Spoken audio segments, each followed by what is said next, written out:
मेरी बेहोश उठो सवा जगत मोह गुरबत बुलवा सुबह सुबह मगरी बेहोश उठो सवा जगत मोह गुरबत बुलवा ओ नित्या प्रकंपास जुट गए बेरोगा ओ स्फुरन मन का परिय शुद्ध बोधा दिव्यापधि ज्ञान बल प्रभु।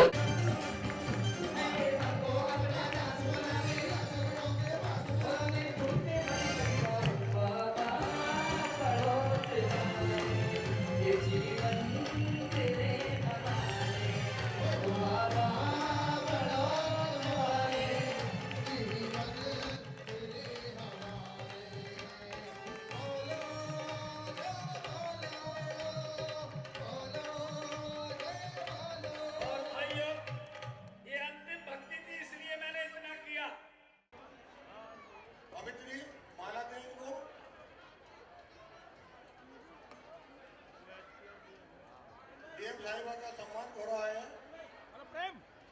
अब निवेदन करूंगा मैं श्री राकेश जी और रोहन जी एक मोमेंटो भेंट करें। जिस मोमेंटो में से जानकारी मिलती है कि तीर्थंकर भगवान का हार हो रहा है और इंद्र और इंद्राणी हार दे रहे हैं। आज हार व्यवस्था कार्यक्रम था, इसी उपलक्ष्य में मैं चाहूंगा वो इनको हार व्यवस्था का मोमेंटो भेंट किया जाए। अमित राय जी भी आए साथ में। मैं आपको गौरवान्वित महसूस कर रहे हैं। मैं निवेदन करूंगा श्री राकेश कुमार जी से कि वो अंगवस्त्र लेकर और श्री सुदेश कुमार जी माल्यार्पण करें और श्री रोहन जी जो है उनको मोमेंटो भेंट करें।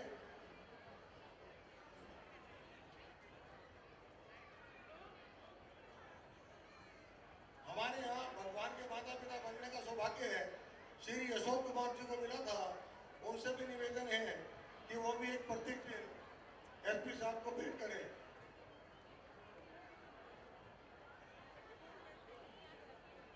इसी श्रृंखला में हमारे बीच श्री अमित राय जैन जो अंतर्राष्ट्रीय इतिहासकार हैं और साथ ही साथ स्थानकवासी गजनी पुलिस के सेक्रेटरी भी हैं। मैं निवेदन करूंगा श्री रोहन जी से, श्री राकेश जी से, श्री सुदेश जी से कि उनको भी अंगवस्त्र, माला और मोमेंटो देकर सम्मान करें।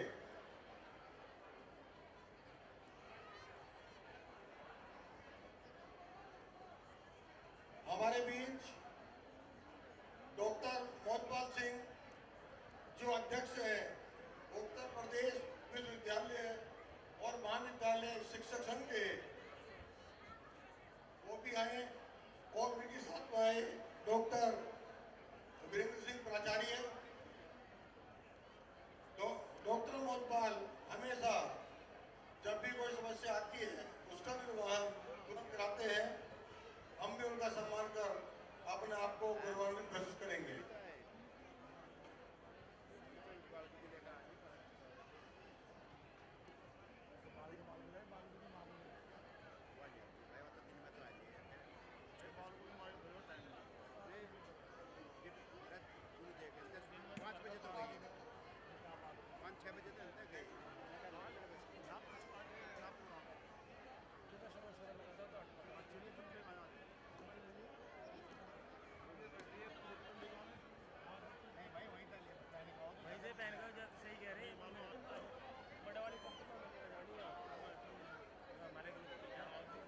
सम्मानित कप्तान साहब, जैन समाज के सभी सम्मानित पदाधिकारीगण, यहाँ बैठे हुए सभी महानुभावगण, देवियों, सज्जनों, प्यारे बच्चों, मीडिया के बंधुओं, मैं जैन समाज की समिति का आभार व्यक्त करती हूँ कि आपने मुझे यहाँ बुलाया और हमारा सम्मान किया। आज 20वें तीर्थंकर जी की प्राण प्रतिष्ठा हुई है। आपका कार्यक्रम कई दिनों से बहुत ही अच्छे माहौल में चल रहा है। आप सभी को 20वें तीर्थंकर की प्राण प्रतिष्ठा पंच कल्याणक के उपलक्ष्य में मैं हार्दिक बधाई और शुभकामनाएं देती हूँ। जैन धर्म जो है वो अहिंसा, आपसी सद्भाव, प्रेम, भाईचारा और समाज में समरसता का संदेश देता है। तो आज 20वें तीर्थंकर की इस प्राण प्रतिष्ठा के अवसर पर निश्चित ही बड़ौद में जो एक माहौल है, जो यहाँ का हमेशा गंगा जमुनी सभ्यता रही है, उसको बल मिलेगा और समाज में समरसता बढ़ेगी, ऐसा हमारा मानना है। उस सब के लिए आप सबको बहुत बहुत बधाई, बहुत बहुत शुभकामनाएं। आदरणीय श्री प्रताप गोपेंद्र यादव जी हमारे बीच में हैं, पुलिस अधीक्षक जनपद बागपत, जो कि एक पुलिस अधिकारी होने के साथ साथ एक बहुत पुराने इतिहास पर अपना दृष्टिकोण केंद्रित रखते हुए साहित्य की भी सेवा कर रहे हैं। और जब से आपने जनपद बागपत का पुलिस अधीक्षक का पद ग्रहण किया है, यहाँ पर आपने अपराध में बहुत कमी लाई है और बहुत बेहतरीन प्रयास करके अपराध मुक्त इस जिले को किया है। मैं निवेदन करूंगा कि वो भी इस अवसर पर अपने कुछ विचार प्रस्तुत करें। भगवान पार्श्वनाथ के चरणों में अपना वंदन प्रस्तुत करते हुए मैं यहाँ पर जितने भी मंचस्थ पदाधिकारीगण हैं और समूह बैठे हुए जितने धर्म श्रद्धालु हैं, उनका हृदय से मैं अभिनंदन करता हूँ, आभार व्यक्त करता हूँ कि हमको और डीएम साहिबा को यहाँ पर बुलाया गया। ये हम लोगों के लिए बहुत ही सौभाग्य का विषय है कि प्रभु पार्श्वनाथ के चरणों में आरती करने का हम लोग को मौका मिला। आने की इच्छा तो कई दिन से थी, लेकिन कार्यक्रम व्यस्त रहता है तो कई बार हम लोग समय नहीं निकाल पाते। लेकिन अमित राय जैन जी जो कि मेरे बड़े अच्छे मित्र भी हैं, परम मित्र हैं, चूँकि आप भी इतिहास में रुचि रखते हैं और थोड़ी बहुत रुचि जो समय मिलता है उसमें मैं भी अपनी दिखा लेता हूँ। तो जब से मैं आया तब से आपसे लगातार संपर्क है, आप कई दिनों से प्रयासरत थे और पहले माननीय मुख्यमंत्री जी का कार्यक्रम भी यहाँ पे लगने वाला था, लेकिन किन्हीं कारणों से नहीं आ पाए। लेकिन बहुत अच्छा लगा यहाँ पे आके। और चूंकि हम लोग पूर्वांचल से आते हैं, उधर की तरफ जैन समाज के लोग बहुत कम हैं, अभी मैं कह रहा था, तो ये मेरे लिए पहला अवसर है जब मैं किसी जैन कार्यक्रम में शामिल हो रहा हूँ। लेकिन मुझे बहुत अच्छा लगा क्योंकि जैन, बौद्ध, हिंदू जितने भी धर्म हैं कोई अलग नहीं है। धर्म एक ही चीज़ दिखाता है, एक ही चीज़ सिखाता है कि हम अपना डेवलपमेंट, हमारा आत्मिक विकास जो है, हमारा स्पिरिचुअल डेवलपमेंट कैसे हो और हम अपने परम कल्याण को कैसे प्राप्त करें। हमारे जितने भी 24 तीर्थंकर हुए, अगर उनकी शिक्षाओं को, उनकी देशनाओं को, उनके प्रवचन को, उनके जो भी चीज़ें उन्होंने कन्वे की, अगर उसको हम माने तो निश्चित तौर से ये समाज और बेहतर हो सकता है और सुंदर हो सकता है और विकसित हो सकता है। और आज की डेट में जबकि आप देख रहे हैं कि चारों तरफ एक कन्फ्लिक्ट है, चारों तरफ एक लड़ाई झगड़े की चीज़ें बढ़ती जा रही हैं, हिंसा भी बढ़ती जा रही है कहीं ना कहीं, तो उस समय या उस अवसर पर जो हमारे गुरु रहे हैं, जो हमारे तीर्थंकर रहे हैं, उनकी शिक्षाएं ज़्यादा महत्वपूर्ण हो जाती हैं। ऐसे अवसर पे आप लोगों ने हम लोगों को बुलाया, यहाँ पे हम लोग सम्मानित किया, इसके लिए एक बार पुनः हृदय से मैं आभार व्यक्त करता हूँ, धन्यवाद ज्ञापन करता हूँ। थैंक यू, धन्यवाद।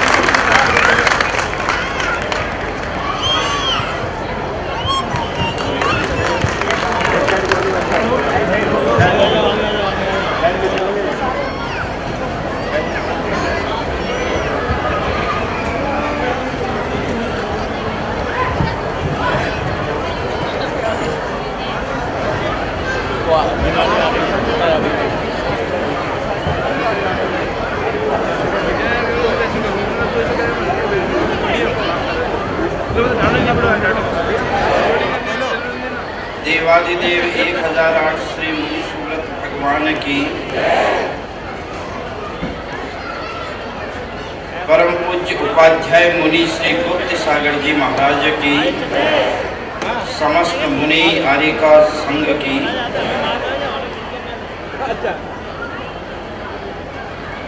धर्म स्नेही सज्जनों, माताओं, बहनों,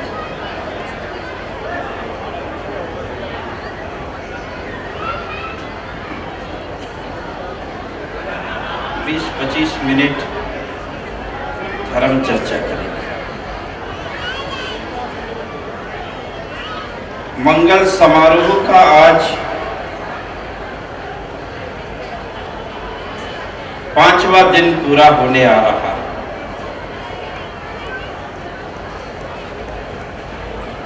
आज सवेरे से से लेकर के संध्या तक अपन ने भगवान महाप्रभु के केवल ज्ञान उत्सव को मनाया।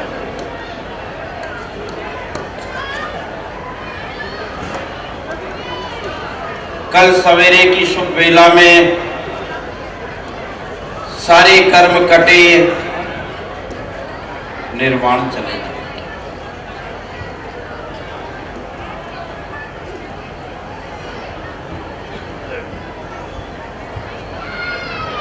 असल में इसी मार्ग पर जाने की इच्छा होती है। जन्म लेना, मर जाना, फिर मां की गर्भ में आना, फिर जन्म लेना, फिर मर जाना, फिर किसी मां की गर्भ में आए, फिर जन्म लिया, बड़े हुए, मर गए। पुनरपि जननम पुनरपि मरणम पुनरपि जननी जठरे शयनम। जन्म मरण जन्म मरण जन्म मरण, ये कब तक चलेगा? कभी सोचा ये कब तक चलेगा?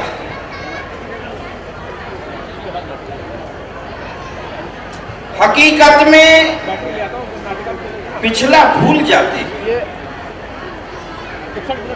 यदि पिछला याद हो जाए, थर्राने लग जाए। लेकिन पर्याय के साथ ज्ञान अस्त हो जाए। इसलिए हमें नित नए मार्ग दिखते हैं कि मनुष्य जीवन में आए हैं, बड़ा ठाठ का जीवन जी रहे हैं। जब यहां से जाएंगे, काय विलीन होगी। जिस पर्याय में पैदा हुए, पिछला भूल गए। इसलिए संसार बनता। जितने तीर्थंकरों ने केवल ज्ञान पाकर के निर्वाण पाया, उन्हें दृढ़ वैराग्य तब हो गया जब उन्हें जात स्मरण हो गया। पिछली पर्याय का बोध हो गया। उस जात स्मरण के कारण वे संसार की इस दशा को भली भांति समझ गए। हम समझ नहीं। अभी यहां है, अच्छे परिवार में है, अच्छे घर में है, अच्छा खाना पीना मिलता है, रहते हैं, आनंद आता। यहां से बिछुड़े, जिस पर्याय में गए उस पर्याय में सुख मान लिया और उसी कारण उसमें रूलते हैं। वहां से बिछुड़ने की इच्छा नहीं। एक राजा सन्यासी के पास गया, उसका विनय करके प्रार्थना किया कि महाराज आपका नाम सुना है मैंने, आप बड़े ज्ञानी हैं, बुद्धिमान हैं, पर्याय का ज्ञान रखते हैं, आप बता दो मैं पिछली पर्याय में, अब आने वाली पर्याय में मैं कहां जाऊं। अपनी कभी इच्छा होती है? कोई ज्योतिषी होगा, हस्तरेखा विशेषज्ञ होगा, तो दाया बाया हाथ फैला करके पूछ लेंगे इसमें धन की रेखा है या नहीं है, या आगे मेरा क्या भविष्य है। लेकिन ये पर्याय छोड़ने के बाद हसमुख भाई कहां जाकर के बैठेगा, होने वाली पर्याय में ये किससे पूछा? अरे प्रश्न पूछो तो ऐसा पूछो, मजा तो उसमें है। अपने जीवन के जिनके 60 पूरे हो गए, उनको कितना जीना है? 10-15 साल ले लो। जिनके 70 हो गए हैं, वो बिना गारंटी के हैं। कभी नोटिस थमा दें, अभी आए थे डीएम, पकड़ा देंगे नोटिस।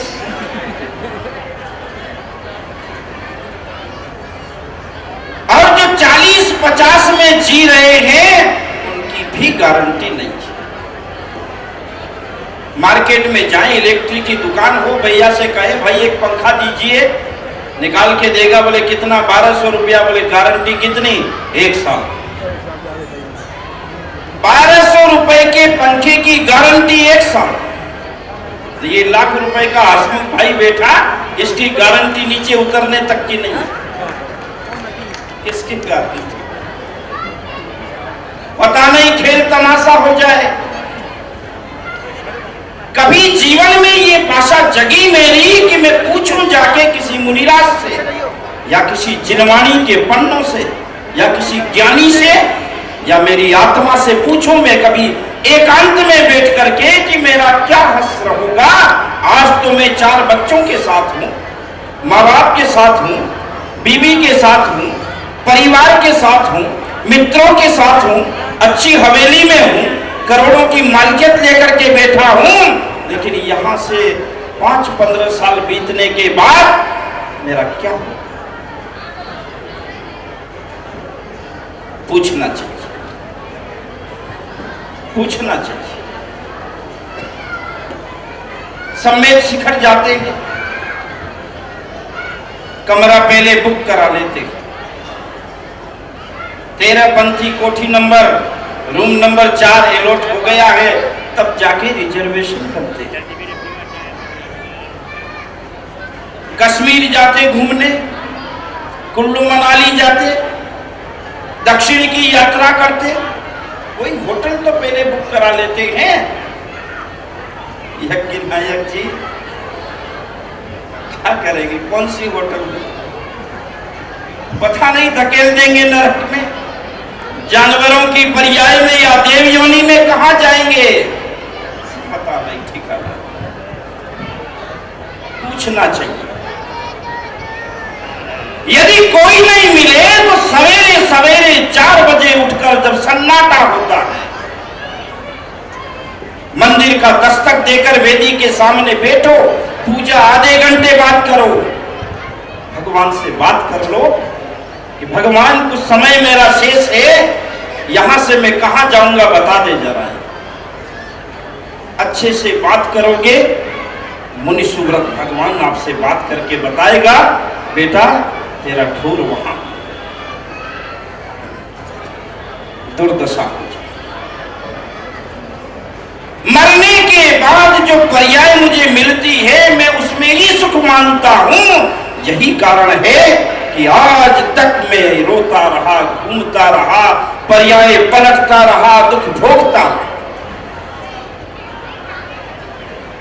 राजा ने पूछा महात्मा से कि महात्मा बताओ, मरने के बाद मेरी क्या हसर होगी, मैं कहां रहूंगा, कहां जाऊंगा। महात्मा ने कहा कि राजा मत पूछो, प्रश्न अजीब है, मत पूछो। बोले मैं तो राजा हूं, पूछूंगा, मेरी आने वाली पर्याय क्या होगी, नहीं पूछूंगा क्या, पूछूंगा। बोले सुनना चाहता है राजा, बोले हाँ। कुछ समय बाद तू मरेगा, मरने के बाद सूअर की पर्याय में पैदा। हाथ ठंडे हो गए। मरने के बाद सूअर की पर्याय में पैदा होगा, किसको अच्छा लगता है। आज तो मैं राजा हूं, मेरे छत्र लग रहा है, चवर ढुल रहे हैं, मेरी सेवा को सैकड़ों लोग खड़े हैं, मेरे हर आदेश को लोग झेलते हैं। मरने के बाद इतनी गंदी पर्याय होगी, राजा की आंख से आंसू झर रहे हैं। बोले महात्मा आपने ये तो बता दिया कि मर के सूअर होगा, एक कृपा और कर दो। कहां का सूअर होगा, बड़ौद का, दिल्ली का। सूअर की पर्याय मिलेगी ये तो निश्चित हो गया, लेकिन कहां का, किस गली मोहल्ले में रहूंगा, मत पूछ राजा। बोले नहीं बताना ही पड़ेगा। महात्मा ने कहा कि तेरे महल के पीछे एक गंदा तालाब। तेरे मरने के बाद कुछ समय के बाद में एक सुवर्णी 12 बच्चों को जन्म देगी।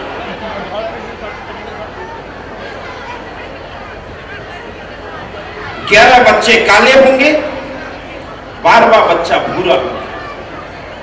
वही तेरा जीवन। अब उठने की क्षमता खत्म,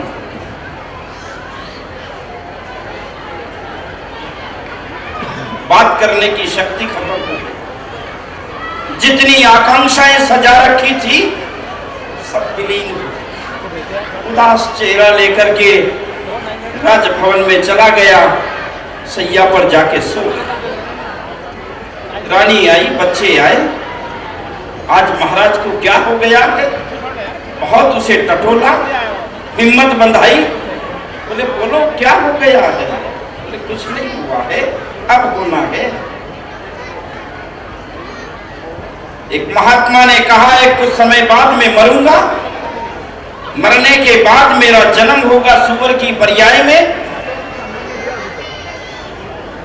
पीछे तालाब है। महात्मा कह रहे थे कि 12वां भूरा बच्चा होगा वो मेरा जीवन। बेटो एक काम करना, मेरे को मार देना जन्म। मुझे वो पर्याय अच्छी नहीं लगती है, मार देना। कुछ समय तो बच्चों ने सोचा कि बाप का जीव है कैसे मारे, लेकिन बाद में दृढ़ता बना ली कि सुअर, लोग कहेंगे कि ये इसका बाप है। पिताजी मार देंगे। कुछ समय बाद पिता मर गया। 11 के साथ 12वां भूरा बच्चा पैदा हुआ। बच्चों ने देखा यही मेरे बाप का जीव। तमंचा खींचा। जानते भूरे बच्चे ने एक पांव ऊपर करके कहा मत मारो, मुझे यही ठीक है, मत मारो, मैं यही ठीक। बस हंसमुख भाई, यही मेरी पर्याय की दशा। जहां जाता हूं बस यही ठीक है। कुत्ते की पर्याय में गया बस यही ठीक। नाग की पर्याय में गया बस वही ठीक। कीड़े मकोड़े की पर्याय में गया बस यही ठीक। देव पर्याय में गया बस यही ठीक हूं। नारकी के दुख भोगे बस यही ठीक हूं। यही मानता हुआ 84 लाख योनियों के दुख भुगतता भुगतता आज कदाच कोई पुण्य का योग बना। जीवन के लंबे दौर में कभी मेरे हाथ से कोई एक अच्छा काम हो गया, छलक गया। साहूकार के जैन के कुल परिवार में पैदा हो गया।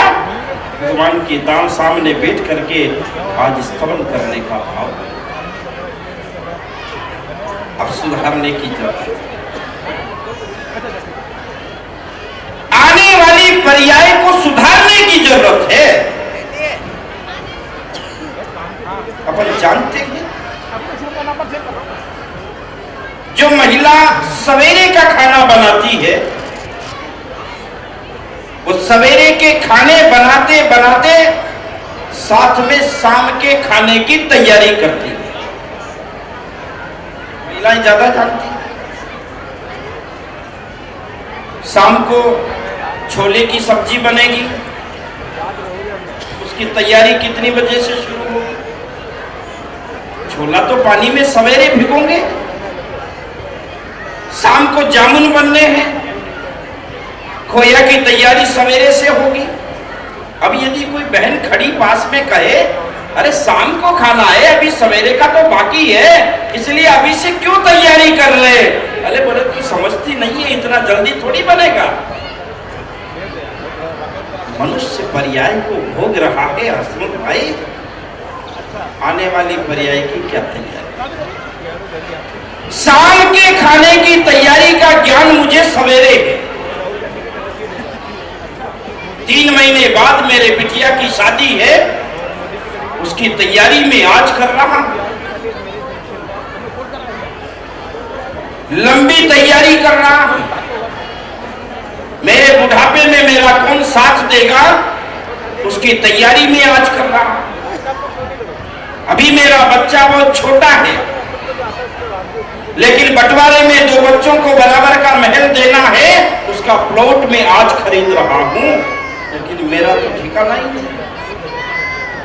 मेरे कल का क्या होगा? कल की तैयारी करना शुरू कर दे। कल की तैयारी करना शुरू कर देना, ये यहां कोई काम नहीं आएगा। ये मत समझना जो मेरी कसमें खाकर के जी रहा है, ये श्रीमान भी मेरा साथ नहीं देगा। जो वादे कसम खाने वाली श्रीमती, ये भी मरते समय श्रीमान का साथ नहीं देगा। बच्चे अपने पिता को देख करके आंसू बहाते हैं। उस काल में ये भी खड़े रहेंगे, दोनों हाथ बांध के सिसकते हुए घर के बाहर खिसका देंगे। क्या क्या हासिल? तैयारी बना। इसमें ज्ञान की जरूरत नहीं है, अकल लगाने की जरूरत नहीं है, समझने की जरूरत है। तैयारी बनाओ। जीवन का 50 पूरा हो गया है, अब 10-5 साल बाकी है। आगे की तैयारी बना लो, और आगे की तैयारी क्या है 2 शब्दों में समझ लेना। क्या तैयारी? कोई कपड़े का सूटकेस पैक करना, 2-2 हजार की गड्डियां किसी सूटकेस में डाल के तैयार रखनी, 200-500 तोला सोना रख करके चलना है अलग से, मकानों की रजिस्ट्रियां अपने साथ छिपा करके रखना है। इससे क्या अर्थ? कोई अर्थ नहीं है। यहाँ की संपदा का आने वाली पर्याय से कोई लेना देना नहीं है। अमृत चंद्र स्वामी ने कहा, वसुनंदी स्वामी ने कहा, पद्मनंदी स्वामी ने कहा, हसमुख भाई, इस दुनिया में तेने इतनी संपदा कमाई, इतनी संपदा कमाई, इस दुनिया में चक्रवर्ती की संपदा भी छोटी। आज का थोड़ी हूं मैं, भव निकल गए। जितना वैभव था सब कमा लिया मैंने, लेकिन जहां कमाया वहीं छोड़ के चला आया। मरते समय शमशान में क्यों जाते हैं मुर्दे के साथ? क्या मिलता है वहां? आपके यहाँ की परंपरा है लड्डू बंटने की? नहीं।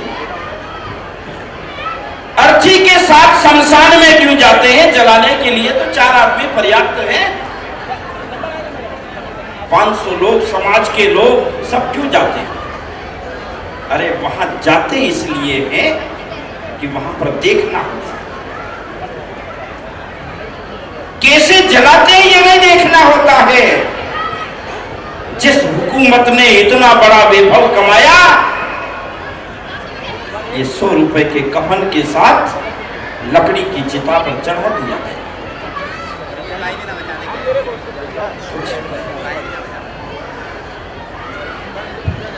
घर आएंगे लोग, एक तस्वीर मनवाएंगे अच्छी वाली, दिया लगाएंगे, 5-7 दिन आंसू बहेंगे, एक दीपक जलेगा, बुझने नहीं देंगे। 5-7 दिन दीपक जलेगा, विधि पूरी हुई, तस्वीर उठ करके दीवार पर टंग जाएगी। आने वाली दीपावली में पुताई होगी, बेटा कहेगा कि मैं बड़ी तस्वीर बनाऊंगा, इसको उतार दो, अभी अच्छी नहीं लग रही है। वो अच्छी नहीं लगने के खातिर पुरानी तस्वीर लटकती हुई नीचे कबाड़ में जाएगी। 5-25 साल में फर्म का नाम बदल जाएगा। 2-3 पीढ़ी में नाम भी याद नहीं रहेगा। इसलिए इस हकीकत को समझ करके आने वाले समय की तैयारी करो। और तैयारी कौन सी? रोज भगवान के मंदिर में जाना। पूजा कितनी करो ये मैं नहीं कहता, आदिनाथ जी की करो, नेमिनाथ जी की करो, अजितनाथ जी की करो, पारसनाथ जी की करो, मुनि सुव्रतनाथ जी की करो, चौबीसी की करो, कुछ भी करो, ये मैं नहीं समझता कितनी आपको करना है, लेकिन 3 स्तवन गाना, वहां 3 स्तवन भगवान के। पूजा हो जाए तब हाथ जोड़ो, शांति पाठ करते, विसर्जन करते। उसके बाद जब डेली लांगने का समय आए, 3 बात भगवान से प्रार्थना करना।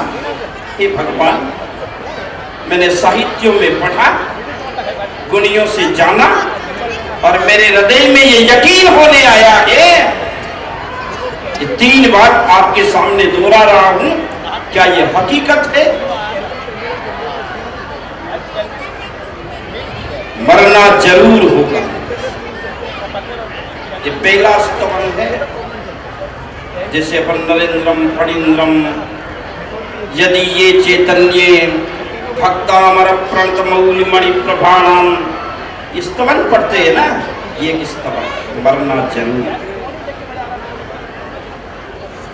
साथ में कुछ भी नहीं आएगा,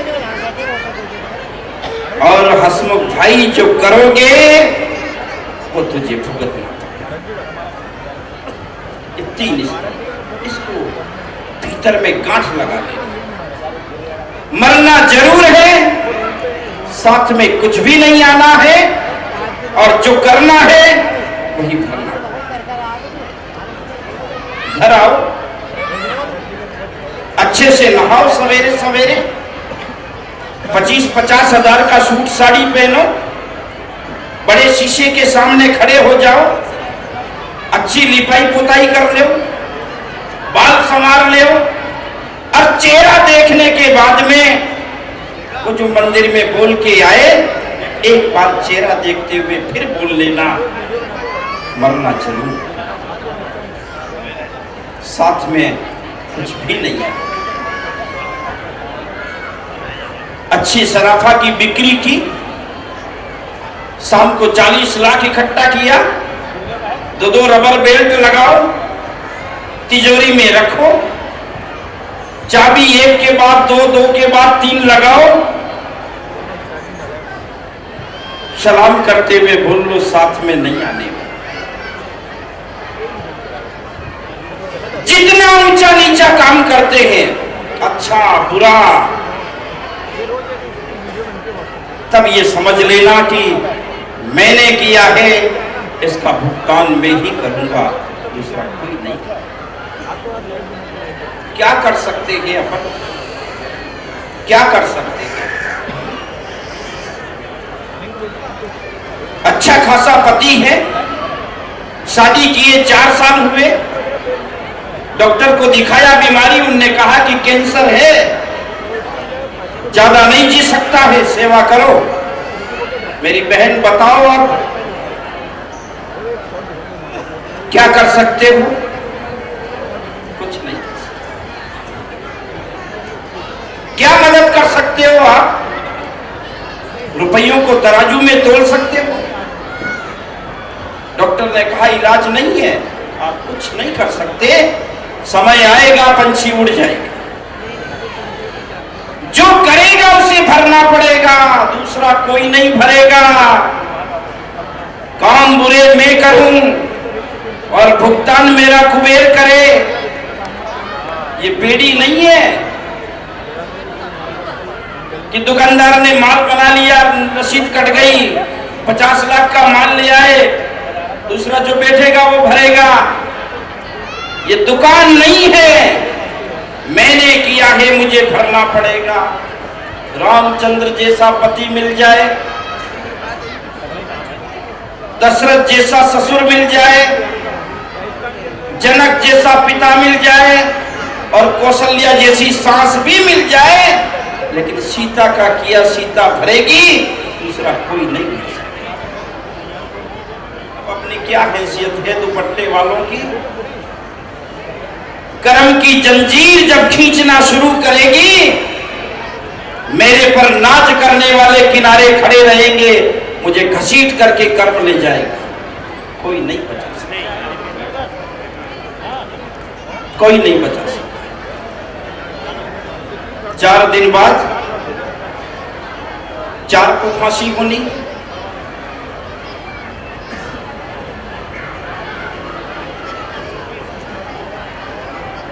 1 तारीख को दुनिया की कोई हुकूमत उसे बचा नहीं पाएगी। जिसने किया है ये यहाँ के जज के निर्णय है, मेरा जज तो और ऊपर बैठा है, उसका निर्णय तो और भी कड़ा है, उसका निर्णय तो और भी कड़ा है। यहां तो दया याचिका के लिए गुहार की जा सकती है, वहां तो दया याचिका भी काम नहीं आती है। पटक पटक के कर्म मारेगा।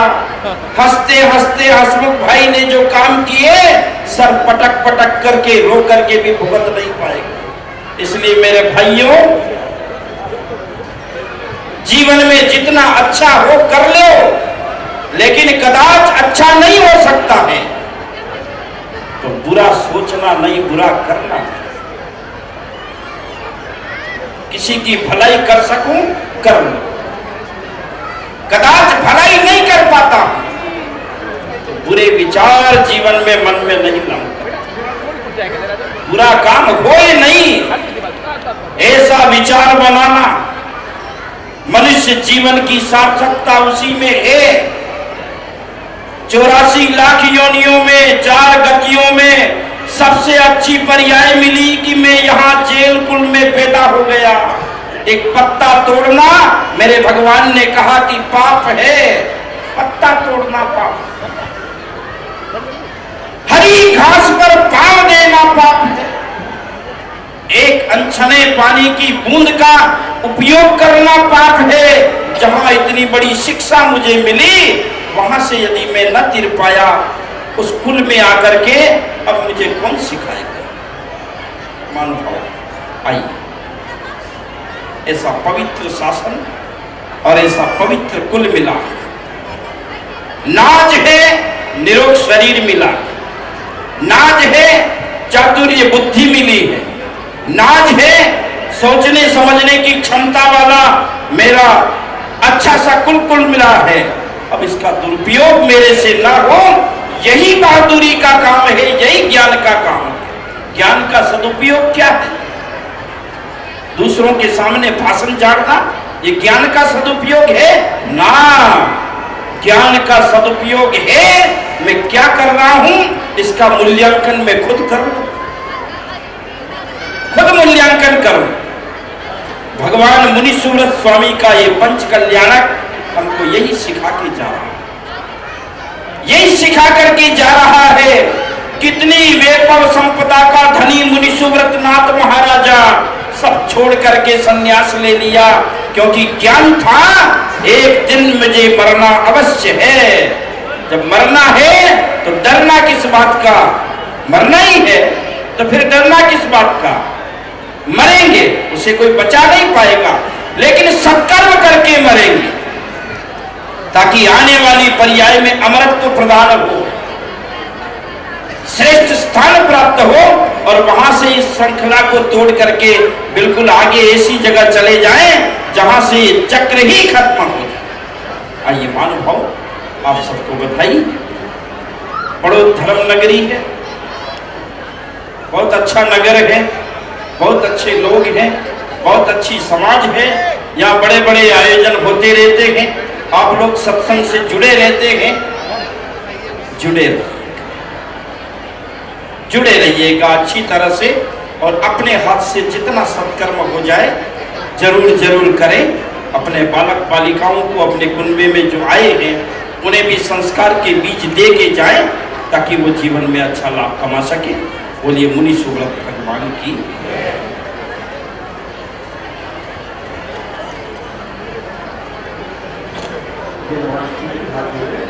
सभी लोग खड़े हो जाएंगे अपने स्थान पर। जावाणी के ज्ञान से सूझे लोकालो सोवाणी मस्तक करो सदा दे तू दो हे चिनवाणी भारती तोय जपो दिल रैन जो तेरी शरणा गए सो पावे सुख चैन नौ बार नमोकार।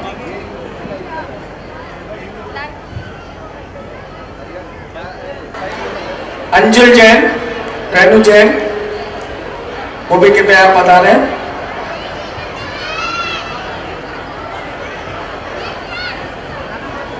तालियां बजाएं एक बार उनके सम्मान में जिन्होंने आज इस मंदिर का निर्माण कराया और जिस पंच कल्याणक में मुनि सूरदास भगवान के जिस पंच कल्याणक में हम और आप आकर बैठे हैं, एक बार ऐसे परिवार के लिए दोनों हाथ उठाकर जोरदार तालियां बजाकर स्वागत करें।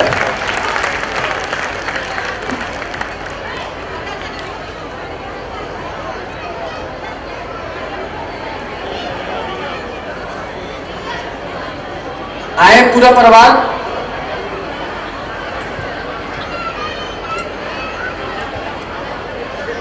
स्वागत और सम्मान के बाद हम सीधे सीधे नाटक से जुड़ेंगे। मैं जिनकी हम सब ने मनवार की, जिन मां के गर्भ में भगवान आए, जिन मां ने 16 स्वप्न देके मां, जो स्वागत समिति के सदस्य सभी स्टेज पे आ जाए, उन्हें निवेदन कर रहा हूं। आ गए हमारे महाराज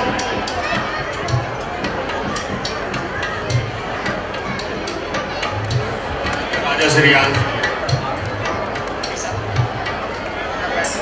और देखिए मैं उन्हें भी बुलाना चाहता हूं जिन्होंने पूरे परिवार, माता पिता का परिवार यानी अक्षय जैन, जो राजा श्रीयांश श्रेयांश नाम आइए अक्षय जैन जो अशोक जी के लड़के हैं, वो भी कृपया यहाँ बता रहे, उनका भी कमेटी स्वागत अभिनंदन। आगे आए अक्षय भैया, अरे आओ तो आगे। हाँ नहीं बराबर से आओ। स्वागत अक्षय भैया का भी स्वागत करेंगे, राजा श्रेयांश का। श्री पवन कुमार, हंस कुमार जी निरोध गुरु वालों का सम्मान कर रहे हैं। श्री धरेंद्र जी, आगे जी,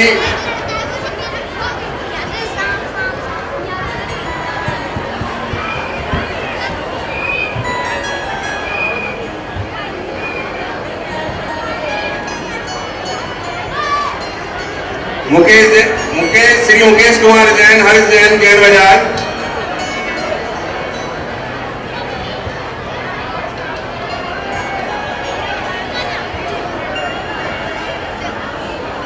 श्री नवीन जैन, परवीन जैन, सिनौली वाले, कृपया वो आए।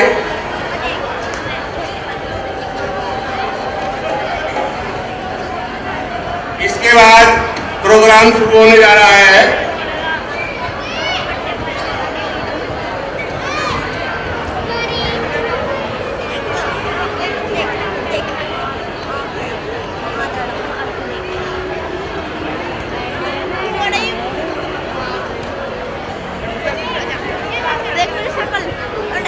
हेलो, अभी मुकेश जी कृपया आए।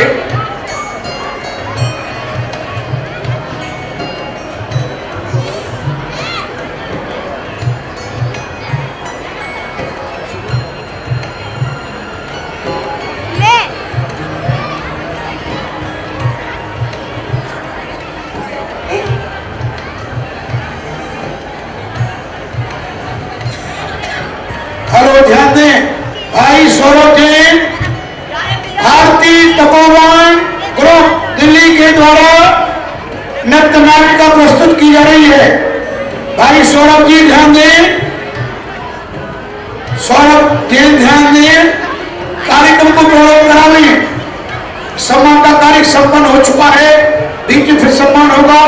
सभी महानुभाव से निवेदन, आप सब सामने बिराजो अतिथि देवता में, बहुत अच्छा रहेगा। सभी महानुभाव सामने पधारो, कार्यक्रम का आनंद लीजिएगा। सौरभ भाई आइए, मैं आभार दे रहा हूं भाई सौरभ जी, भारतीय तपोवन ग्रुप दिल्ली को। कितना सुंदर गाती हो, महाराज की जय हो। महारानी, जब से तुम हमारे इस राजमहल में आई हूँ। चारों ओर हर्ष का वातावरण बन गया है और हमारे जीवन में एक बहार सी आ गई है। मन करता है कि हमेशा हम आपको देखते रहे, परंतु महारानी कुछ समय से हम यह देख रहे हैं कि आपके चेहरे पर एक मलिनता दिखाई पड़ती है। कोई परेशानी है तो हमें बताओ। नहीं महाराज, ऐसी कोई बात नहीं, लेकिन जब से मेरा विवाह आपके साथ हुआ है कुछ समय से अब तक मैं देख रही हूँ कि आपके इस नगर में ना ही कोई जिन मंदिर है और ना ही जिन चैत्यालय है, ना किसी दिगंबर संत का विहार होता है। महारानी, यह सत्य है कि जैन धर्म में आपकी आस्था है, परंतु अब आपका विवाह हमारे साथ हुआ है, लेकिन हम चाहते हैं अब तुम अपने जैन धर्म को भूलकर हमारे धर्म को अपना लो, ताकि तुम हमारे धर्म को भी भलीभांति जान सको। फिर तुम्हें कितनी सुख शांति प्राप्त होगी। पर महाराज, मैं आपसे यह जानना चाहती हूं कि यह कौन से धर्म शास्त्र में लिखा है कि एक धर्म को छोड़कर दूसरे धर्म को अपनाकर सुख शांति प्राप्त होती है। महारानी, आखिर ऐसा क्या है उस जैन धर्म में जिसका गुणगान हमेशा करती रहती हो? आखिर ऐसा क्या है तुम्हारे दिगंबर ग्रंथों में जो हमारे गुरुओं में नहीं है? पता नहीं। हमारे गुरु भूत भविष्य वर्तमान और भविष्य काल के तीनों ज्ञान के व्यापा हैं। त्रिकालदर्शी हमारे गुरु। तो महाराज, आपने हमसे झूठ बोलकर इसलिए विवाह किया था ताकि तुम हमारे धर्म का अपमान कर सको।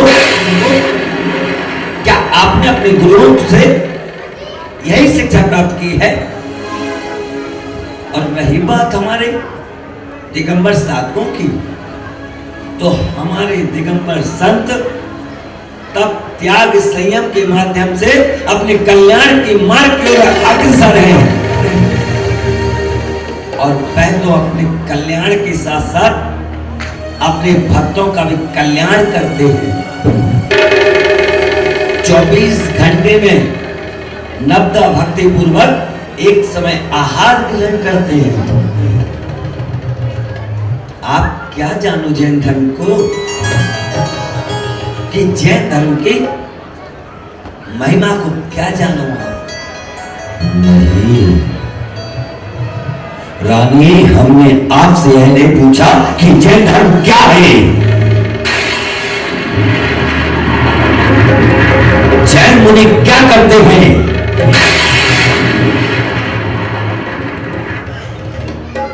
हमने तो सिर्फ आपसे यह कहा, आप बस हमारे धर्म को जानो और उसे अपनाओ। हम मानते हैं कि हमने आपसे असत्य बोलकर विवाह किया, क्योंकि हम आपसे प्रेम करते थे। हमने यह नहीं देखा कि आप कौन से धर्म को मानते हैं। हमने तो सिर्फ प्रेम को माना है। पर महाराज, हम अपने धर्म के द्वारा दिए हुए संस्कारों को कैसे भूल सकते हैं? जो हमारे साधु संतों ने हमें दिए। हम तो आपसे इतना कहना चाहते हैं कि ऐसे फैसले खड़े पांव नहीं लिया जाता है।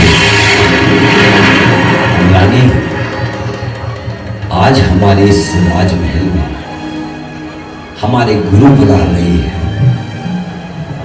महारानी, हमारे गुरुओं के भोजन का उत्तम से उत्तम प्रबंध करना और उनका आहार आदर सत्कार करना और उनके द्वारा दिए हुए ज्ञान को समझना, फिर जाकर कोई निर्णय लेना। अब हम चलते हैं रानी। ठीक है दादा जी, मैं भी अपने कर्तव्य को जरूर निभाऊंगी। तैयारी में लग जाती हूँ। हाँ, तैयारियां करनी है।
गुरुजी, हम कहाँ आ गए? आप तो बस चलते जा रहे, चलते जा रहे, चलते जा रहे, चलते जा रहे, चलते जा रहे। सर, हमारे साथ साथ पीछे पीछे शांति से चलते रहो।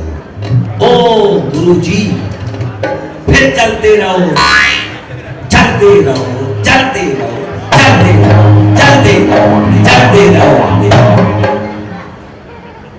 मेरे चलते चलते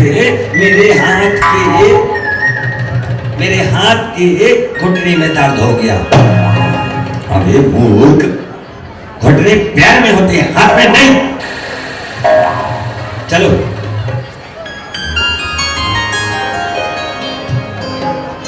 गुरुजी, यह दीवारें बड़ी चमक दमक रही हैं। ये क्या है? यह महल है। हाय, महल, चमक चमक महल। यह महल है या महिला? किसका है यह महल? शिष्य, यह राजा श्रेणिक का महल है। तो हम यहाँ क्या करने आए हैं? जब राजा श्रेणिक का महल है तो हमारा यहाँ क्या काम? हम तो डेली साधु संत। अरे मूर्ख, शांत हो जा। हम यहाँ राजा श्रेणिक के निमंत्रण पर भोजन ग्रहण करने आए हैं। ओह, तो आज हम भोजन ग्रहण करेंगे, खाएंगे नहीं। गुरुजी, फिर क्या फायदा इस राजमहल में जाने का? अरे शिष्य, ग्रहण करना और खाना एक ही बात है। ओह, एक ज्ञान और मिल गया कि खाना और ग्रहण एक ही होते हैं। गुरु हो तो आप जैसा। बनना ना हो, पर गुरु भोजन का नाम सुनकर पेट में हाथी कूदने लगा है। आओ शिष्य, महल के अंदर चलते हैं। गुरुजी, महल में बाद में चलेंगे, पहले रसोई घर में ही चलते हैं। बैठो बता, इस तरह किसी के रसोई में नहीं जाया जाता। लो कल लो बात आए भोजन करने, ले महलों में जा रहे हैं। शिष्य पहले महलों में प्रवेश करेंगे, फिर भोजनशाला में भोजन ग्रहण करेंगे। वाह गुरुजी वाह, एक ज्ञान और मिल गया। शिष्य जाओ, जाकर आवाज लगाओ कि गुरु आए हैं।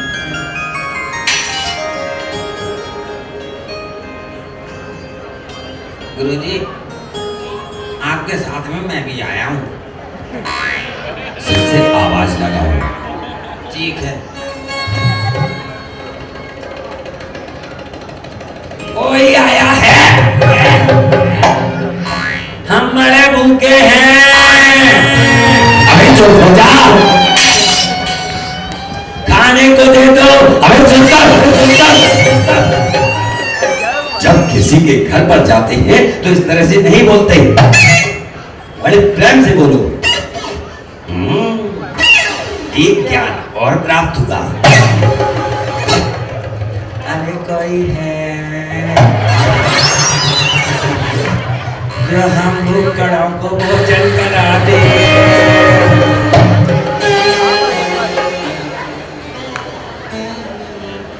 लो जी, आ गए महाराज श्रेणिक। हाँ, अबे चुप कर। भाई राजा श्रेणिक नहीं, मैं उनकी दासी है। ओहो, तो गुरुजी जब भोजन पर राजा श्रेणिक ने बुलाया था तो दासी का क्या कारण? कैसे समझाऊं तुझे? राजमहलों में दास का भोजन परोसती है। गुरुजी वाह, एक विशेष ज्ञान और प्राप्त हुआ। आइए गुरुजी, बताइए, मैं अभी महारानी जी को बुलाकर लाती हूँ। गुरुजी, भोजन में क्या क्या मिलेगा? क्या करूं? चुप हो जा। कैसा वाला चुप हो जाओ? ये वाला या ये वाला?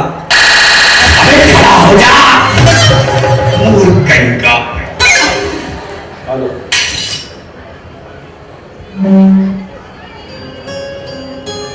यह लीजिए महाराज, आप आसन ग्रहण कीजिए।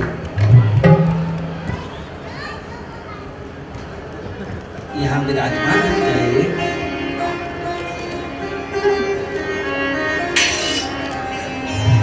मैं आपके भोजन का प्रबंध करती हूँ। हाँ दासी, अति शीघ्र भोजन लाओ।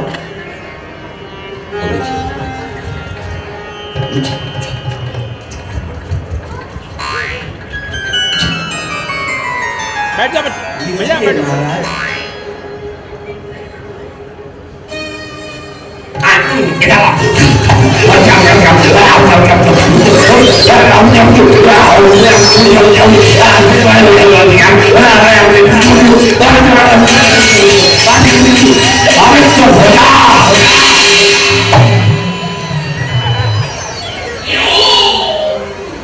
महाराज, भोजन कैसा लगा?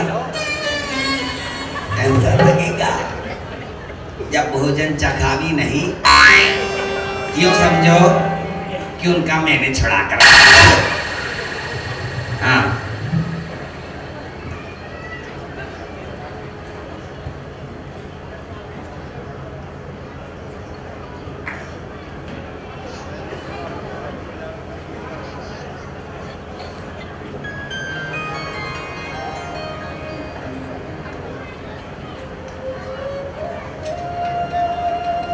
चलो शिष्य, अब हम चलना चाहिए। अच्छा रानी जी, राजा जी, हमारे इस राज्य को संभालते हैं, आप अतिथि हैं, कुछ समय विश्राम करिए, आपसे कुछ चर्चा करनी है।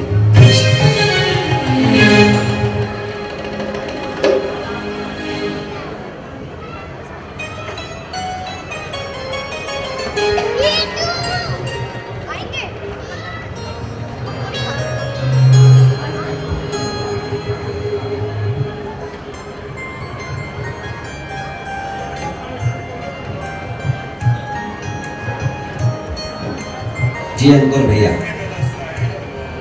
जी हाँ, कोई बात नहीं, 2 मिनट के लिए।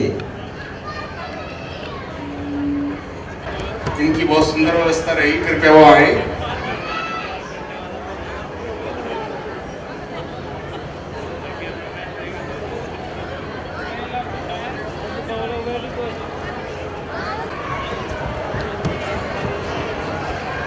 मंच संचालन व्यवस्था अमित जैन मंच संभाले। प्रशासनिक व्यवस्था श्री प्रदीप जैन बरनौली वाले, श्री हंस कुमार जैन माउंट लिटरा, संदीप जैन पारस टिम्बर, श्री योगेश जैन सर्राफ, श्री अमित जैन कमल पुस्तक भंडार। प्रवचन व्यवस्था श्री बालकिशन अंछाड़ वाले, श्री अखिलेश जैन नमकीन वाले, श्री संजय जैन लकड़ी वाले।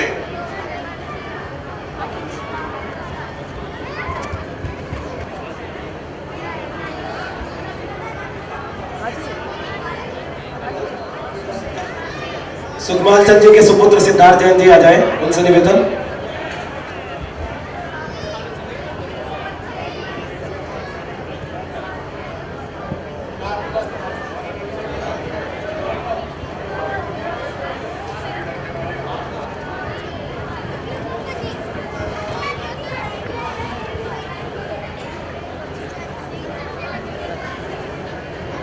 आहार व्यवस्था दिगंबर जैन युवा मंच। रथ व्यवस्था श्री सतीश चंद जैन सर्राफ। विहार व्यवस्था आश्रम पुजारी संघ। कूपन सामान वितरण आश्रम पुजारी संघ के सभी सदस्य कृपया आए।